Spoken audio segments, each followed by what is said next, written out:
Hello, YouTube.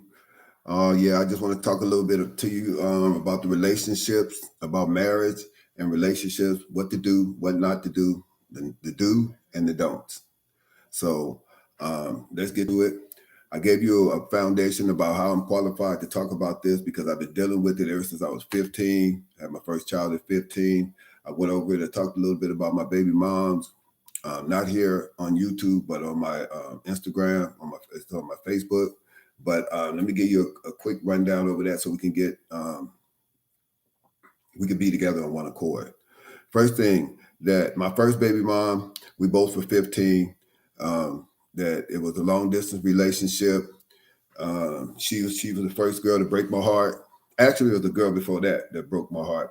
Um, um, it was a girl that was much older than me. If I really think back, that's the first girl who ever broke my heart. So I'm bringing up these things to let you know how qualified I am to actually to qualify a lot of the things that I'm gonna say in the future. How many times I've had my heart broken? Um, I had forgot all about that. It was this girl that I was trying to impress, and that she was much older than I, and that I found out that she was sleeping with all these different guys, and I didn't know it. And she was the first girl that I had real sex with. I just thought about that. And I'm glad that I brought this up. And her name was Mona. I'll never forget it. Very attractive. Ended up being a stewardess. And she taught me how to have sex. Taught myself and my brother. My brother sat on the side of the bed while she taught me. Now that's crazy. I mean, literally sat right there on the side of the bed and watched as we had sex and how she taught me how to have sex. And so she ended up breaking my heart. Found out that she was her mom would go to work at night, and and why she worked graveyard, and when she go to work, that she'd have all these guys come over. I mean, she had a real cute sister too, who was like a year or two younger than her, and this girl is much older than I. I forgot all about that. I don't even remember what age I was. I had to be really young, 14 or something like that, and she taught us about sex. Anyway, I found out that she was later on after she moved away, that I found out that she was having all these guys come over, her and her sister, and was in relationships with them, and I was a big fool. And actually, too, it's amazing the things we do to try to try to impress women. Yes, right. So that I would try to do everything I can in my power to impress her and get money for her. I was in the streets doing all kind of stuff. I was breaking in people's houses and stealing guns and all kind of stuff. I was always a good dresser. Had money. I stole a lot of stuff and had a lot of material things. And so that's how I ended up being with such an attractive girl, an older girl. And this was in Oakland, California. So after she moved away, and I found out later after she moved that she was being with all these older guys, and I didn't know it. I had stole my mom's car. It was a '65 Mustang, cherry condition, and totaled it out, trying to come around the corner, burning rubber and showing off in front of this girl. that's how I got this scar right here on my forehead, showing off in front of a girl. So it's amazing the things that we'll do to impress women and to be in a relationship and for the kitty cat. So the reason I'm bringing this up to show you that I'm qualified to talk about relationships. Now that was my first relationship. It ended by my heart being broken, being embarrassed, finding out that I was doing all these things and giving her all these things, and that she was the first girl, my first girl I had sex with, and that I was made a fool of. Now that brings me up to my first baby mom. We both were 15. And yes, we both were 15. I mean, she was 15 when she had the child. Both of us were 15. So she got pregnant before that. And I could not live up to her standards. She expected me to get a job and take care of her and the children and work towards getting a place or whatever, just unrealistic things. So I found out early on, and I attempted to do it. And it was a long distance relationship. I lived in Oakland. She lived in Vallejo. It was hours away. I had to catch the Greyhound, then get off the bus, and then get off the Greyhound, then take a bus from the bus station. And I think it was two buses just to go see her. trying to keep up, trying to do the right thing. I got a job at Kentucky Fried Chicken or Church's Chicken, one of them, and I would bring them. I'd give them a little check and go spend on the bus ticket and then save some money to go so I could take her out to eat and give her a little money. Tried to do the right thing. She ended up breaking my heart. End up getting in a relationship with a much older guy who was pretty much a child molester because she was 15 and he was like 21. He had his own place. Long story made short, he ended up burning my child with cigarettes whenever my child would scream too much or get in the way of him, I guess, having sex and spending time with the baby mom, which was my baby mom. And then she brought me into that, expected me to do something about that. And that worried me and bothered me really bad. She admitted it. She admitted it to me after I spent all this time and money catching bus and doing all that, coming back late at night, paying for the Greyhound, paying for 2 more buses up and back from her house to try to take care of the child. It's amazing how much women take for granted, and that as I was dealing with that, I always bring up the issue that women are loved unconditionally, them and especially when they have children. The children and they are loved unconditionally, but not the male. And the male is always, oh, that dirty dog, and he needed to do this, and he shouldn't have done that, and he should have worn protection. He needs to take responsibility and take care of that child and do the right thing and do right by her. But the woman get all this sympathy and compassion and empathy and forgiveness and look over the fact of her responsibility. So that's 2 relationships. The first girl I had, had relationships with my first baby mom. Now let's get to my second baby mom. My second baby mother. She had a daughter for me.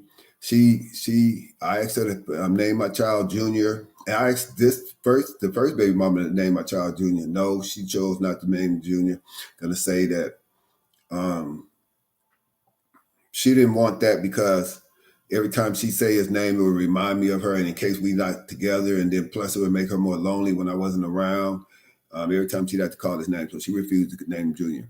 Second baby mama, I asked to name Patrick Jr. Asked the name with my name in it. It was a girl, Patrice or Patricia or something like that, something with my name in it. And she refused to do that. She was messing with another guy simultaneously down the street. She named my daughter Sharice. His name was Charles. So she chose to name my child there, but expected me to take care of her, expected me to, take responsibility for her and the child. And she was really bad on drugs. The reason I bring that up, I was really bad on drugs also. I was really bad on drugs with my first baby mama, big drug dealer, major drug dealer. And so and end up influencing her to use drugs with me too. So I'm just telling you, I've experienced with women in negative and positive. There's a lot of good times and there's a lot of bad times because of the drugs. So I'm just doing this to qualify that I am qualified in the statements that I make. It's just not something that I'm talking about. So I'm talking about the good and bad. That's why I say the do and the don'ts. The do and the don'ts. So these are the things that happen in my relationships coming up. Then my second baby mama, same thing, really heavy in the drugs, dealing really majorly in Oakland, California. She being addicted, her in the streets, her dating for money, prostituting herself. And when I met her, that's what she was doing. And then we kind of hit it off, making money together, doing things, end up having a child. Like I say, she went and named the child after me, named it after another guy she dealing with. So I've had a lot of hurt, a lot of experience with women. The reason I'm bringing these things up, she ended up dying from drug use, never having, she was so gone on drugs that she never lived with a man. She never had a real job, never had a job, period, in her whole life. She just was a drug addict and just dating and making money and in the streets, and just that's all her life was, period. She ended up developing health issues, gained a lot of weight, dropped dead in her living room, walking from the bathroom to the kitchen, fell in the hallway, never got up. They took her to the hospital. She died.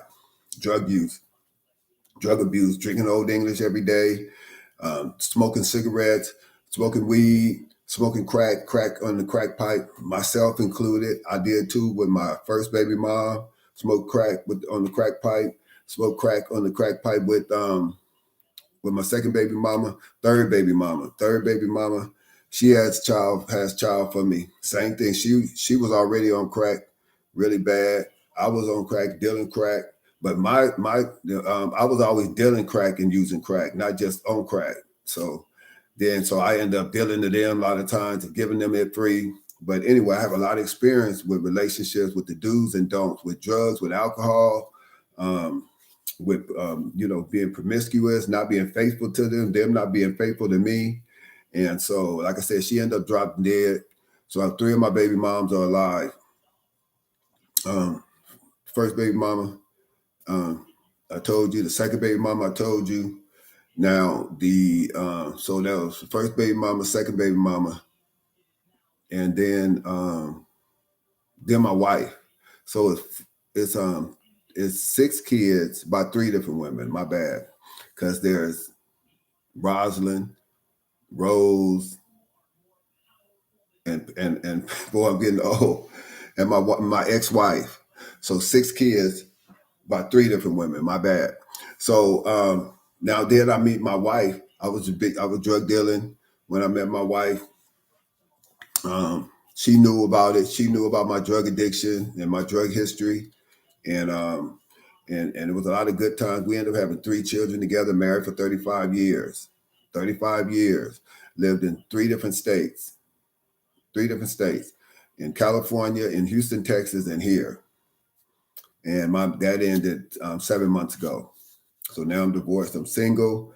So I had this. I believe that I'm qualified to talk about relationships, the good and the bad, the do and the don'ts. So that's what we on this subject today. So this is why I just want to tell you briefly. I'm kind of wrap this up. That what I found out is that most times we expect too much of one another. That's number one. And that that I've learned that we must be talented and skilled at making a relationship work. Committed to study, not just committed to study and finding out much as you can about making a relationship work, but committed to study of people and those individuals, and getting advice from elders and grandmothers and grandfathers and mothers and fathers and aunties and friends and everything else in order to make a relationship work.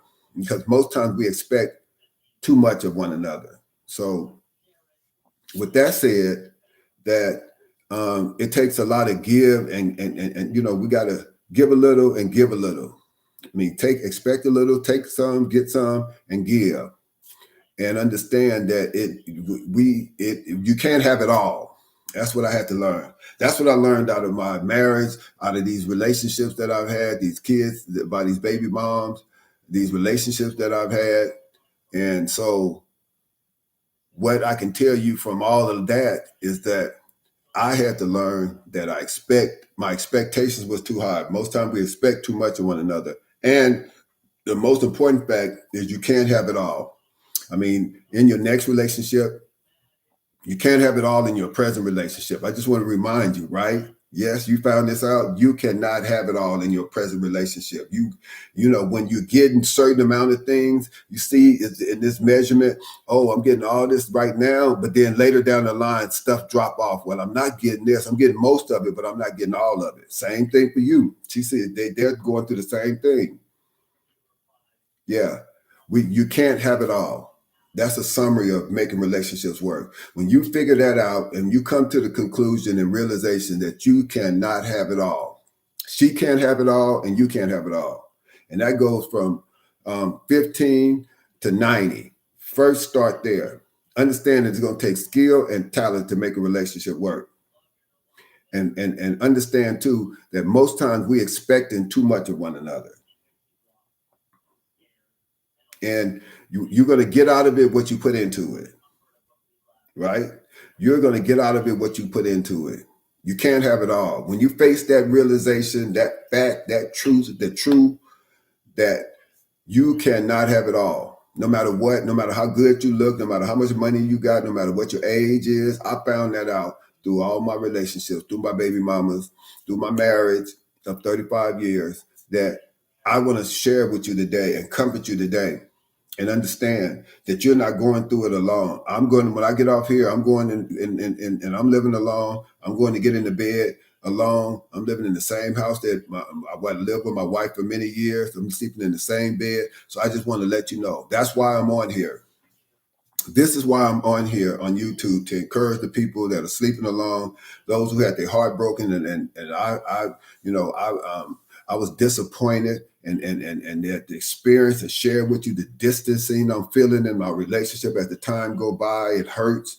The brokenness, the distance that's coming between us is getting more and more distance. I feel it. The disappointment is the best way to describe it. The disappointment that's ongoing, the restless nights, the being aware of myself. I'm not going to say loneliness, but being so aware of myself and having to focus on myself and love myself through everything and through life's ever-changing challenges.